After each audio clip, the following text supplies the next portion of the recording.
Deus é o nosso pastor. Vamos falar isso juntos? Diga assim: Deus é o nosso pastor.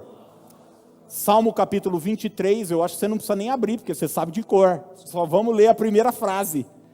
Davi disse: o Senhor é o meu pastor.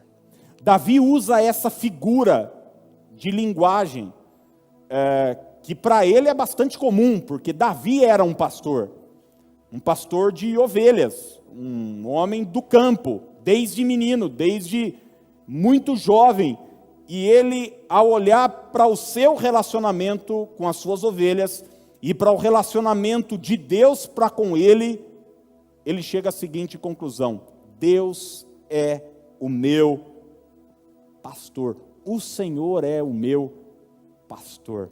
E existem 3 marcas no caráter de um pastor, que vai revelar muito a nossa relação para com Deus e a relação de Deus para conosco.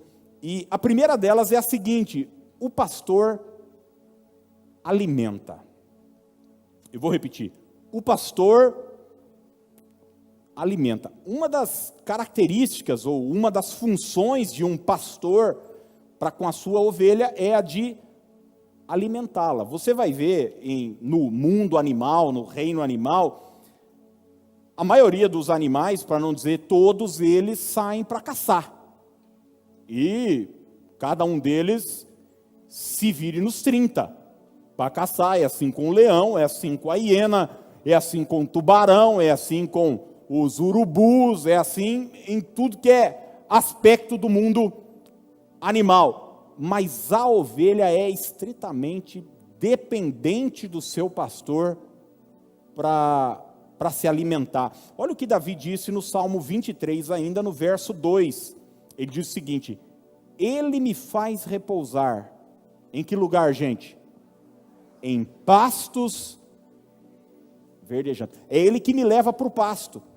É ele que me leva para o lugar onde eu serei suprido, alimentado. Deus é aquele que nos sustenta. A gente precisa ter isso em mente para que a nossa relação com Deus esteja no trilho certo. E daí você diz: poxa, pastor, mas o que é que isso na prática pode mudar na minha vida? Olha, muita coisa.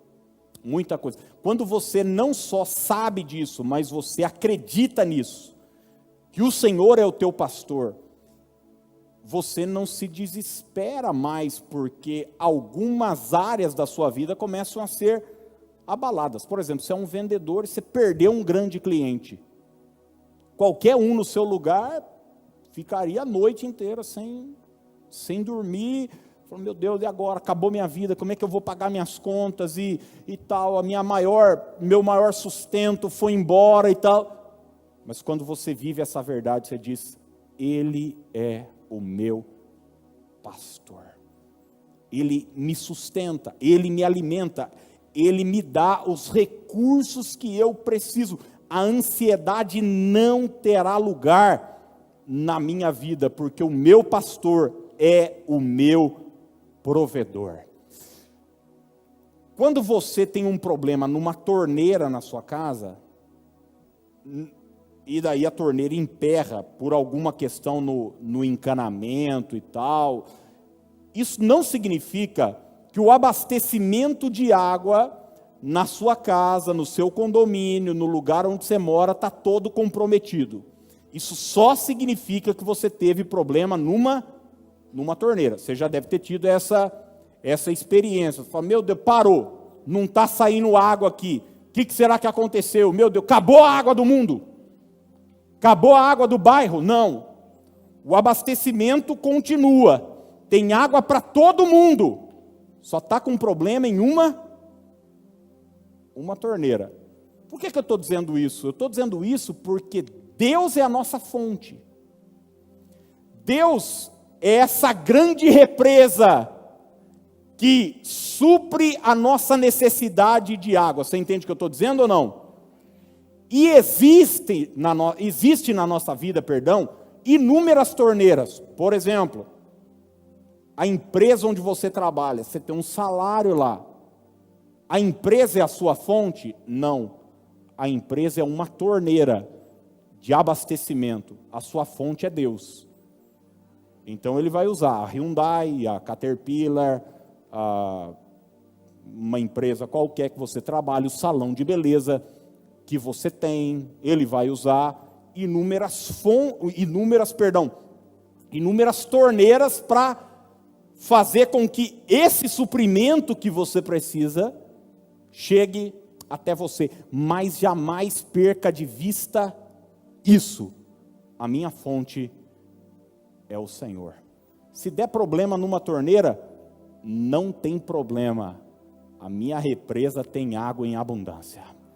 Tem suprimento em abundância. Você se lembra quando Deus levou Elias ali para o Querite? Deus falou, vai para lá. Era um tempo de crise na nação. E você vai se alimentar. Os corvos vão levar comida para você e você vai beber água do ribeiro. E Elias ficou ali. Só que não choveu por 3 anos e meio. O que aconteceu com o ribeiro, gente? Secou. E daí Elias fez o quê? Ficou desesperado? Não. Aguardou a palavra de Deus. Deus disse para ele o seguinte, agora você vai a Sarepta. Mudou. A fonte continuava sendo Deus. Ele diz, eu ordenei a uma viúva que te sustente. Mudou o ciclo, mudou a estação, mudou a forma de Deus fazer com que os recursos cheguem. Às vezes você foi mandado embora, você não vai ser desamparado. Deus só vai mudar a torneira. Ele vai continuar cuidando de você. Aquele contrato que você esperava sair não saiu, não tem problema. Deus vai usar uma outra forma, um outro jeito de fazer com que aquilo que você necessita chegue até você, porque Ele é o teu pastor. Gente, isso já nos dá umas noites boas de sono, assim, deitado, roncando, tranquilo, hein? Porque tem muita gente vivendo desesperada, ansiosa, porque não tem essa segurança de ser pastoreada. Mas quando a gente vive sabendo, Ele é o meu pastor, Ele é aquele que me alimenta, Ele é aquele que me sustenta. Isso significa que eu vou ficar em casa, de braço cruzado? É óbvio que não. Mas isso significa que se o Senhor não guardar a cidade, em vão vigia se o Senhor não edificar a casa, em vão trabalham os que a edificam. Então, você vai fazer a sua parte, mas entenda, é a bênção de Deus que vai fazer com que os recursos cheguem até você. Quem toma posse dessa palavra pode dizer amém. O verso 5 do Salmo 23 ainda, Davi diz, preparas-me o que, gente? Uma mesa. A primeira figura ele falou de um pasto, um lugar de alimento. Agora ele fala da figura de uma mesa. Preparas-me uma mesa na presença de meus adversários. Ele vai dizer mais para frente, o meu cálice vai transbordar. Meu pastor vai cuidar de mim. Nesse tempo de chacoalhar a economia do país e tantas outras coisas, onde tem tanta gente desesperada, o povo de Deus pode viver em segurança, porque a gente tem um pastor que nos sustenta.